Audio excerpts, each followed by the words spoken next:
হ্যাঁ আমি মারছেন না, এটা গরম হোক না, পরে আরো এই ভালো যে হবে। দেখেন আরো আমরা মারেন, হ্যাঁ। এভাবেই টাকিন দেন, আসলে টাকিন দেন আপনি, টাকিনটা টাকিন দেন, দেওয়া আর হয়, 10 মেশিনটাকে মিনিট ধরে গরম দিতে হয়, হিট করেন। ঠিক আছে। মেশিনটা গরম যদি না হয় তখন চেহারা দিয়া। টাকিনটা সুন্দর হতো না। আর আমরা যেটা টাকিন দিতে আছি, মালটা মোটা বেশি। ধরেন আমি যে টাকিনটা দিতে আছি এটা অতিরিক্ত মোটা, মানে এখানে আপনার 4টা পার্ট, তাই এই কারণে একটু সমস্যা হয়েছে, একটু লেট হয়ে গেছে। তাই আমরা এটা অনেক কষ্ট করে এই বাস টাকিনটা দিলাম, কি লেগে এখানে 4 পার্ট তো, হিট করেন, হিট করেন, সমস্যা নেই। তো এই কারণে একটু সমস্যা হয়ে গেছিলো। তারপরে সুন্দরভাবে টাকিনটা স্পটটা হয়েছে, ঠিক আছে। তারা বাতিতে আই না। একটু টাইম লাগে এই হচ্ছে।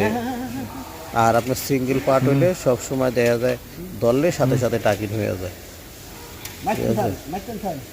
তো এটা টাকিন দিয়েছি, অনেক মোটা তো কাজ মাল। করছি খুব সুন্দরভাবে, মারেন, সুন্দর মারেন, হয়েছে যত গাড়ির কাজ। গরম হবে তত আরো টাকিন শক্ত হবে।